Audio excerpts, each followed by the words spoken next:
Gente, neste vídeo vou mostrar para vocês, ou melhor, vou demonstrar para vocês, né, a partir de dados científicos, né, esses dados científicos obtidos em laboratórios credenciados pelo Ministério da Agricultura, né? Então, a partir desses dados, eu vou demonstrar o quê? Eu vou demonstrar que o cálcio que está na casca do ovo, ele de fato vai para o tomate e no tomate controla o fundo preto. Gente, o primeiro dado que nós vamos analisar é o conteúdo de cálcio. Eu vou sublinhar aqui, este gráfico aqui, né? Conteúdo de cálcio, ou seja, a quantidade de cálcio que está retida dentro da planta, né? E aí, importante destacar para vocês o seguinte: cada bolinha dessas aí, com dois traços, um para baixo, um para cima, né? Que significa que a média variou para mais ou para menos, né? Cada bolinha dessas daí representa 4 tomateiros, né? Então, vocês vão ver aqui, nós temos quantas bolinhas? 1, 2, 3, 4, 5, 6, 7, 8, né? Então, cada bolinha dessas aí tinha 4 tomateiros. Como que a gente preparou essa solução, né? Eu vou deixar aqui nos cards do vídeo, vou deixar o link de como preparar essa solução. Mas, resumidamente, como que a gente faz? Você vai pegar a casca do ovo, vai deixar secar ao sol, depois triturar essa casca do ovo, colocar água fervente e deixar por 24 horas, né? Após 24 horas, ou melhor, no dia seguinte, você coa a solução com um coador de tecido ou de papel e você já tem a solução pronta. Aí é só fazer a diluição, né, se você achar importante, ou usar naquela concentração mesmo, tá bom? Então vamos aqui, o nosso foco neste vídeo é analisar esses dados. Então o primeiro deles é a quantidade de cálcio que está retida na planta. Então vamos lá aqui. Então vocês precisam aqui reparar aqueles quatro tomateiros que não receberam a solução de casca do ovo. Quais são, né? É aqui nesse ponto aqui, ó, 0, né? E é essa bolinha aqui, ó. Essa bolinha aí, né? Então aí nós não adicionamos nada de solução de casca do ovo, né? Então quais foram os tomateiros que foram pulverizados com a solução de casca do ovo, né? Foram todos esses. Bom, vocês aí podem notar que esse conteúdo de cálcio, né? Onde é que está esse conteúdo de cálcio? Está nesse eixo vertical. Se vocês analisarem aí o conteúdo de cálcio desses tomateiros, ele varia de 0 a 2, né? Então, observem aqui onde estão as setas roxas. Elas estão mais embaixo do que esse retângulo azul. O retângulo azul está mais em cima. Isso o que quer dizer? Isso quer dizer que as plantas que não foram pulverizadas pela solução de casca do ovo, né, acumularam menos cálcio do que as plantas que foram pulverizadas pela solução da casca de ovo, né? Em outras palavras, né, a casca do ovo, quando ela é dissolvida com água fervente, ela libera cálcio. E esse cálcio é absorvido pela planta, né? E a planta passa a ter mais cálcio, né, disponível do que uma planta que não recebe a solução da casca do ovo, né? Então é isso que mostra esse primeiro dado aí de cálcio, né? Mas para que serve esse cálcio, né? Ou melhor, antes dessa pergunta, onde é que esse cálcio que foi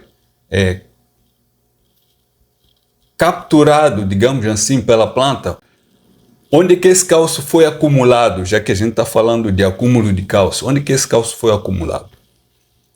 Esse cálcio, né, para responder essa segunda pergunta, né, vocês vão reparar no gráfico C, que é o segundo gráfico. Esse gráfico chama-se massa seca de ramificações.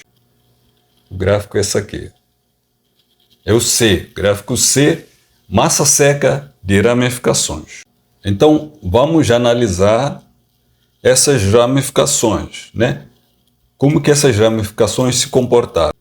Da esquerda para a direita, a primeira bolinha é a que representa os tomateiros que não foram pulverizados com a solução da casca do ovo. As demais bolinhas, que são representadas aqui pela cor azul, né? Vejam esse pico aí.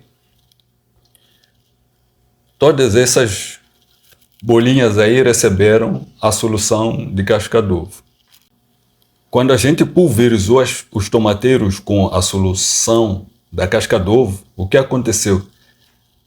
Esses tomateiros criaram um pico aqui, ó. Vejam só, esse pico aqui. Um pico de ramificações. Esse mesmo pico aí existe no conteúdo de cálcio, né? Em outras palavras, os tomateiros que foram pulverizados com a solução de casca do ovo aumentaram a massa seca de ramificações, né? Ou melhor, acumularam mais nutrientes e carboidratos. Isso é que significa maior massa de ramificações, significa maior acúmulo de reservas. Que reservas são essas? São os carboidratos e os nutrientes. Que nutriente aqui nós vimos nessa imagem, né? Nós vimos o cálcio. Então, essas ramificações ficaram mais pesadas, com mais massa. Por quê? Porque houve maior acúmulo de cálcio e de fotossintatos ou carboidratos, né? E entre outras reservas, né? Então está aí acumulado isso. A planta acumulou isso nos ramos e depois o que ela fez com isso? Quando a planta tem carboidratos e nutrientes em abundância, ela acumula em estruturas de reservas, né? Nesse caso que foram as ramificações, né? E depois, quando ela está na fase do enchimento do fruto, ela vai remobilizar esses carboidratos e nutrientes para o fruto que está em desenvolvimento. Então vamos aqui agora analisar como é que foi a massa fresca do fruto, porque você compra o tomate fresco, você não compra o tomate seco. Então vamos analisar como é que foi essa massa fresca dos frutos, dos tomateiros que receberam a solução da casca do ovo e dos tomateiros que não foram pulverizados pela solução da casca do ovo. Então, gente, como que a gente analisa esse gráfico? Aqueles 4 tomateiros que não receberam solução de casca do ovo apresentaram pouca massa fresca dos frutos, né? E já aquelas plantas que receberam a solução de casca do ovo apresentaram uma maior massa fresca dos frutos, né? Com destaque aqui para a concentração de cálcio de 40%. Então, é o que eu dizia no gráfico C, que é a massa seca de ramificações. Então, as plantas que são pulverizadas com a solução da casca do ovo, o que fazem? Elas pegam os nutrientes que estão na casca do ovo, que pode ser o cálcio, o magnésio e outros nutrientes, acumulam esses nutrientes em suas ramificações, né? E depois, quando a planta começa a produzir frutos, né, esses tomateiros deslocam essas reservas de cálcio e outros nutrientes para o fruto, né? Mas deslocam para o fruto não só o cálcio, os carboidratos, porque as ramificações também acumulam os carboidratos, acumulam os açúcares. Então desloca isso para os frutos e ocorre lá aquela expansão do fruto. O fruto começa a aumentar de tamanho, né? Ele vai ficando cada vez maior, né? E aí, por que é importante ter o cálcio lá no fruto, nesse momento? Quando o fruto cada vez mais ele vai ficando inchado, vai inchando. Por que é importante ter cálcio lá no fruto, né? Essa pergunta nós vamos responder utilizando o gráfico B. O gráfico B é esse aqui, ó. Frutos com fundo preto, né? É o percentual de frutos com fundo preto, né? Então, o que vocês podem observar aqui? A primeira coisa que vocês vão observar aqui é que os tomateiros que não receberam cálcio, que é essa primeira bolinha, né? Aqueles 4 tomateiros que não receberam cálcio apresentaram um percentual de frutos com fundo preto de 16%. Quer dizer, apresentaram frutos com fundo preto, né? E isso aí é o que explica a baixa massa fresca de frutos que foi observada nesses 4 tomateiros. Por que isso, né? Por que isso? Para vocês entenderem por que essas plantas que não foram pulverizadas com a solução de cálcio apresentaram baixa massa fresca, vocês têm que começar aqui do cálcio. Aí onde está essa seta vermelha com a bolinha vermelha no gráfico D. Então vejam, esses tomateiros que não foram pulverizados com a solução de casca d'uva apresentaram pouco cálcio, né? Apresentaram pouco cálcio e o que acontece? O tomateiro, naquela hora que ele vai inchando, quando ele vai se desenvolvendo, né? Ele vai inchando, cada vez vai inchando. Ele precisa ali do cálcio para não ocorrer o extravasamento de reservas que aquele fruto está acumulando, né? Isso aí, a gente fala aí agronomicamente que o cálcio precisa amarar as microfibrilas de celulose. O cálcio precisa amarar essas microfibrilas de celulose. Microfibrilas de celulose são uma espécie de gravetos, né? Você tem gravetos, um conjunto de gravetos. Para você transportar esses gravetos, você precisa amará-los, né? Você precisa amarrar esses gravetos, né?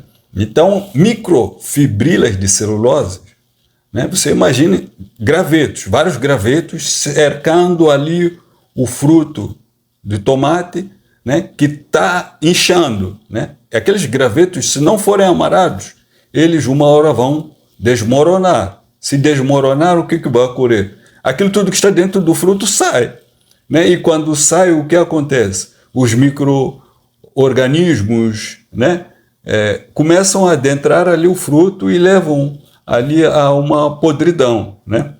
Então, o fundo preto é mais ou menos isso, né? Então, por isso que você, quando vai observar o fundo preto no início, você vai ver ali naquela região distal ou apical do fruto do tomate, um pouquinho amolecida, né? Ainda não é preto, é amolecido e acastanhado. Por quê? Porque isso significa que aqueles gravetos, que são as microfibrilas de celulose, não estão sendo amaradas pelo cálcio. Quer dizer, houve ali um afrouxamento da parede celular. E esse afrouxamento, uma hora vai ser rompido, né? Vai ser rompido. Porque aquilo está mole, uma hora aquilo se rompe. E aí fica uma abertura ali, você vai perdendo carboidratos e nutrientes que haviam sido acumulados ali no fruto. Isso possibilita, ao mesmo tempo, a entrada de patógenos ali dentro do fruto, né? E aí a coisa vai evoluindo e gera aquela mancha preta no fundo do tomate, que a gente já vai ver, né? Então, é por isso que é importante a pulverização dos tomateiros com a solução de casca-d'uva. Você pode usar outros artifícios para resolver esse problema de fundo preto, né? Aí, o que utilizam, o que é recomendado aí pela literatura, é o cloreto de cálcio, na concentração de 0,6%. Só que o cloreto de cálcio, a gente tem problema de fitotoxidez pelo cloro, né? Tem aí também, vocês podem usar o ácido abscísico, né? Pulverizando nos tomateiros, que você inibe totalmente o desenvolvimento do fundo preto, né? Então, mas nós escolhemos trabalhar com a casca do ovo, até para a gente trabalhar com a consciência ecológica, aproveitar os resíduos sólidos, né? Então, aqui só para finalizar essa interpretação desses gráficos, quero que vocês observem aqui, por fim, que as plantas que receberam a casca do ovo, todas elas estão ali marcadas pela cor azul, né? Aqui, elas não desenvolveram fundo preto, tiveram 0% de fundo preto, não desenvolveram fundo preto, né? Então, um manejo dos seus tomateiros com a solução de casca do ovo vai resolver o problema de fundo preto, né? Isso é ilustrado aqui cientificamente, né? E a gente ainda tem fotos para ilustrar isso, né? Está aqui a foto. Vocês podem facilmente visualizar aqui nessa foto que nós temos aí esse primeiro tomateiro que está à esquerda, né, que é um tomateiro que não recebeu solução de casca do ovo, ou melhor, é um tomateiro que não foi pulverizado pela solução de casca do ovo, né? Por isso que nós colocamos aqui embaixo, no vaso, sem FCO. FCO, farinha de casca do ovo. É porque não é bem a casca do ovo, é a casca do ovo triturada. Triturada, a gente triturou essa casca do ovo até virar um pó. Então a gente triturou e depois pulverizou. Só que não pulverizamos nesse primeiro tomateiro que está à esquerda. Nós pulverizamos nesse outro tomateiro. E ao pulverizarmos esse tomateiro com a solução de casca do ovo, não tivemos o desenvolvimento do fundo preto no tomateiro, né? Aí está uma prova cabal de que a casca do ovo controla sim o fundo preto. Mas para ela controlar o fundo preto, ela tem que ser finamente triturada. Não adianta você pegar uma casca do ovo, quebrar com as mãos e você pulverizar aí. Você vai precisar de um liquidificador ou um moinho. A gente utilizou liquidificador, trituramos, aquilo virou pó, né? Mas para virar pó você tem que deixar essa casca do ovo, ou você coloca no micro-ondas ou você deixa ao sol, ou então no forno e depois você tritura e depois prepara, põe água fervente, né? Não basta só triturar, você tem que extrair o cálcio que está ali na casca do ovo utilizando água fervente. E deixar ainda de repouso por 24 horas e então você filtrar aquilo e aí sim pulverizar no tomateiro. Que aí você vai resolver o problema de fundo preto. Agora, se você pegar a casca do ovo com aquela granulometria muito grosseira e querer ter uma solução de qualidade para fornecer o cálcio ao tomateiro, você não vai conseguir. Então, esse foi o nosso vídeo. Qualquer dúvida que vocês tiverem sobre o mecanismo do cálcio controlando o fundo preto ou sobre o preparo da solução, deixem aí nos comentários, né? Sempre comentem que isso ajuda muito os vídeos, mas eu fico também sabendo das vossas dúvidas com relação aos meus vídeos.